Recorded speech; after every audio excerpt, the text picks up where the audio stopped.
അനുകരണ കലയിലെ തന്റെ കഴിവ് നമ്മുടെ മുന്നിൽ തെളിയിക്കാൻ വേണ്ടിയിട്ട് നമുക്ക് മുമ്പിലേക്ക് ഒരു നല്ല കലാകാരൻ കടന്നു വരാണ്. നമുക്ക് നിറഞ്ഞ കയ്യടിയോടെ അദ്ദേഹത്തെ ഈ വേദിയിലേക്ക് സ്വാഗതം ചെയ്യാം. ശിവസൂര്യ.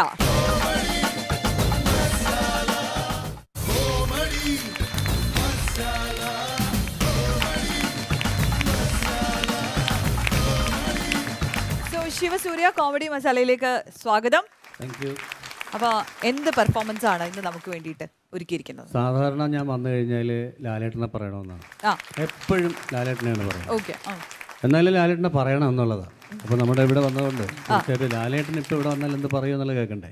അതല്ലേ. അപ്പൊ ലാലേട്ടനെ തന്നെ തുടങ്ങാതെ കോമഡി മസാല അല്ലയോ? അതെ, ശരി. അപ്പൊ കോമഡി മസാലയിൽ പ്രിയപ്പെട്ട ലാൽ സാർ വരെയാണ്.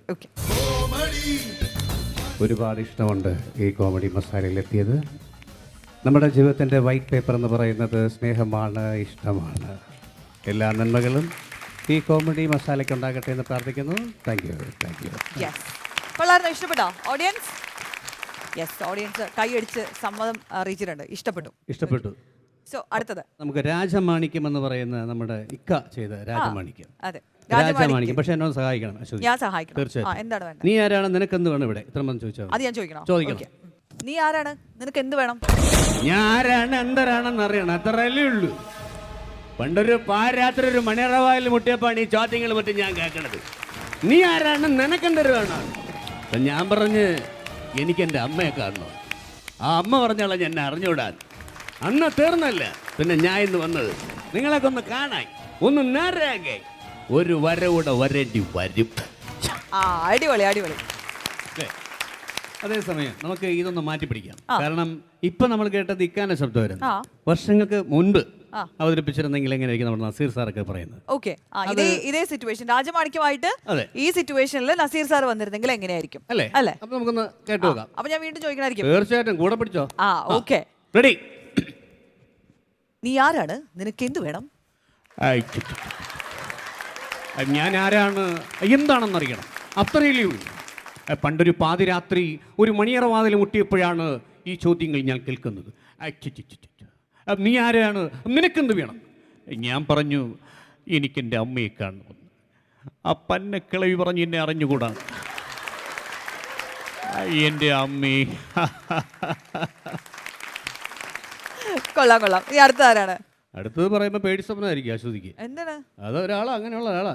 ഉമ്മർ സാറാ വരുന്നത്. ഉമ്മർ സാറാണോ വരുന്നത്? ഇവിടെ ഉള്ളവർക്കൊക്കെ ഭയങ്കര പേടിയാ ഉമ്മർ സാറിനെ. അപ്പൊ ഉമ്മർ സാർ വന്നാൽ എങ്ങനെയെന്നുള്ളതാ. പക്ഷെ അപ്പോഴും കൂടെ പിടിക്കണം. പിന്നെന്താ, ഒരു കുഴപ്പമില്ല. ശരി. നീ ആരാണ്, നിനക്ക് എന്ത് വേണം? ഞാൻ ആരെയാണ്, എന്താണെന്നറിയണം, അത്രയല്ലേ ഉള്ളൂ. പണ്ടൊരു പാതിരാത്രി ഒരു മണിയറുവാതിൽ മുട്ടിയപ്പോഴാ ഈ ചോദ്യങ്ങളും മറ്റും ഞാൻ കേൾക്കുന്നത്. നീ ആരെയാ, നിനക്കെന്ത് വേണമെന്ന്. ഞാൻ പറഞ്ഞു എനിക്ക് എൻ്റെ അമ്മച്ചയെ കാണണമെന്ന്. ആ പൊന്നക്കിളവി പറഞ്ഞു എന്നെ അറിഞ്ഞൂടെ. ഓർമ്മയിരിക്കട്ടെ, ഇനി ഞാൻ വരും.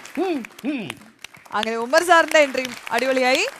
ഇനി ഇതിപ്പോ നമ്മുടെ ജഗതി ചേട്ടനാണ് ചെയ്തെങ്കിലും, ജഗതി ചേട്ടൻ ഇതേ വേഷം ചെയ്യുകയാണെങ്കിൽ നമ്മൾ സാധാരണ കിലുക്കത്തിലൊക്കെ അങ്ങനെ ഒരു സംഭവം കേട്ടിട്ടുള്ളൂ. അപ്പൊ വീണ്ടും കൂടെ പിടിച്ചോ. ഓക്കെ. നീ ആരാണ്, നിനക്ക് എന്ത് വേണം? ഞാൻ ആരാണ്, എന്തരാണെന്നറിയണം, അത്രയല്ലേ ഉള്ളൂ. പണ്ടൊരു പാതിരാത്രി ഒരു മണിയറവാതിൽ മുട്ടിയപ്പോഴാണ് ഈ ചോദ്യങ്ങൾ മറ്റും ഞാൻ കേൾക്കുന്നത്. ആരാണ്, നിനക്ക് എന്തിന് വേണമെന്ന്. ചോപ്പറച്ചെനിക്ക് എൻ്റെ അമ്മച്ചയെ കാണുമെന്ന്. അവൻ്റെ കളി പറഞ്ഞ് എന്നെ അറിഞ്ഞുകൊടുത്ത് പോട്ടടേ. ജഗതി ചേട്ടൻ പൊളിച്ച് അടിപൊളി. എന്തായാലും നമുക്ക് ഇനി അടുത്ത് അങ്ങോട്ട് നമ്മുടെ ലാലേട്ടൻ്റെ ഒരു ഇന്റർവ്യൂവിലോട്ട് പോയാലോ? തീർച്ചയായിട്ടും ലാലേട്ടന്റെ ഇന്റർവ്യൂ. തീർച്ചയായിട്ടും ഈ സമയം മുതൽ ഞാൻ ലാലേട്ടനായിട്ട് മാറുന്നു. എന്റെ പ്രിയ പ്രേക്ഷകർക്കും എന്റെ കൂട്ടുകാർക്കും എല്ലാവർക്കും ചോദ്യങ്ങൾ ലാലേട്ടനോട് ചോദിക്കാം. ഓഡിയൻസ് റെഡി അല്ലേ? ലാലേട്ടനോട് എന്ത് ചോദിക്കാനുണ്ടെങ്കിലും നമുക്ക് ഇപ്പൊ ഇദ്ദേഹത്തിനോട് ചോദിക്കാം. ഇദ്ദേഹം ഈ നിമിഷം മുതൽ പരകായ പ്രവേശം ചെയ്യാൻ പോവാണ്, ലാലേട്ടനാവാൻ പോവാണ്. റെഡി അല്ലേ? റെഡി. ഓക്കെ. ഓഡിയൻസ്, ലാലേട്ടനെ കുറിച്ച് എന്താ അഭിപ്രായം? ഇതിനെക്കുറിച്ച് അഭിപ്രായം പറയുന്നത് ഞാനല്ല, വെരി ഗുഡ്, നല്ല ആൻസർ. അപ്പൊ എന്താണ് അടുത്ത ചോദിക്കാനുള്ളത്? ഒടിയനെ പറ്റി രണ്ട് വാക്ക്. ഒടിയൻ നല്ല സിനിമയാണ്, ഒരുപാട് കൂട്ടായ്മയിൽ ഉണ്ടാക്കിയ ഒരു സിനിമയാണ്. നല്ല കഥ, നല്ല തിരക്കഥ, നല്ല അഭിനയം എന്ന് പറയുന്നത് പോലെ നിങ്ങൾക്ക് നല്ലൊരു വിഷ്വൽ ട്രീറ്റ് ആയിരിക്കും ഒടിയൻ. അടുത്തത് പെട്ടെന്ന് ചോദിച്ചോ, ലാലേട്ടനെ ഇപ്പോഴേ കിട്ടുള്ളൂ. ലാലേട്ടൻ ഇഷ്ടപ്പെട്ട നായിക ആരാണ്? ഒരു കുഴപ്പിക്കുന്ന ചോദ്യമാണ് അല്ലേ?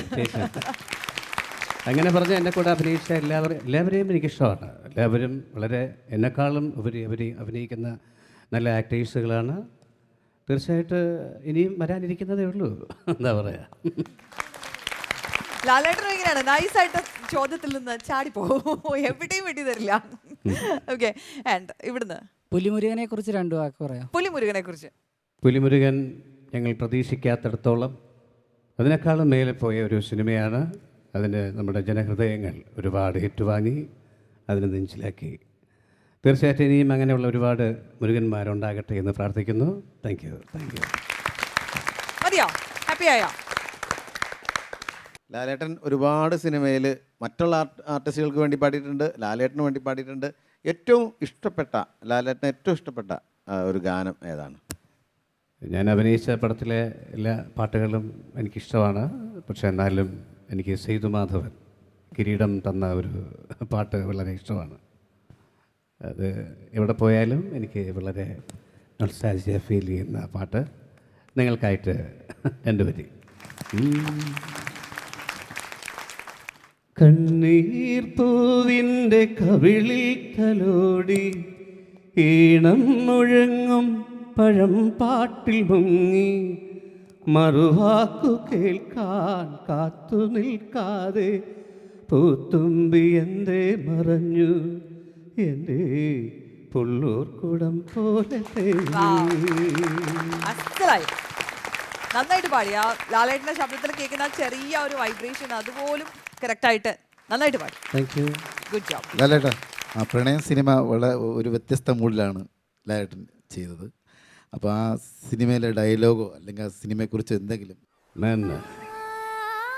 ഈ മരണമെന്ന് പറയുന്നത് പെട്ടെന്നൊരു രസം സംഭവിക്കുന്ന ഒന്നല്ല. ഒരു ശ്വാസത്തിനും അടുത്ത ശ്വാസത്തിനും ഇടയ്ക്കുള്ള സ്പ്രിങ്സ് മരണം സംഭവിക്കുന്നു. ഈ ഗ്രേസിന് ഭയങ്കര പേടിയാണ് മരണത്തെ. ഞാൻ മരിക്കുന്നതിന് മുമ്പ് മരിക്കണമെന്നാണ് വെക്കുക. എന്താ പറയുക, കല്യാണം കഴിഞ്ഞിട്ട് എത്ര ദിവസം കഴിഞ്ഞിട്ടാണെന്ന് അറിയാം, ഒന്നും മിണ്ടിയതുപോലെ. അലസമായി തുറന്നു കിടക്കുന്ന വാതിലിലൂടെ പ്രണയം പലപ്പോഴായി കടന്നു വരും. If you want a lover, do anything you has been to. And if you want another kind of love, I am very much for you. I am your man. Brilliant ആയിട്ട് ചെയ്തു. Thank you. അത് സ്റ്റേജിൽ നമ്മളിങ്ങനെ live അടുത്ത് നിന്ന് കേൾക്കുമ്പോൾ നമുക്ക് correct കണ്ണടച്ച് കഴിഞ്ഞാൽ ലാലേട്ടൻ അല്ലാന്ന് ഫീൽ ചെയ്യില്ല, അല്ലെങ്കിൽ ആ സിനിമയിലെ ഡയലോഗ് കേൾക്കുക അല്ല എന്നുള്ളൊരു ഫീലേ ഉണ്ടായിരുന്നില്ല. Brilliant, good job. Thank you very much. അപ്പോൾ നമ്മുടെ ഈ ഒരു കോമഡി മസാലയുടെ വേദിയിൽ വന്നതിലും ഇത്രയും സമയം നമ്മളെ നന്നായി എൻ്റർടൈൻ ചെയ്തതിലും ഒരുപാട് സന്തോഷം. നന്ദി. വീണ്ടും വരിക. Thank you.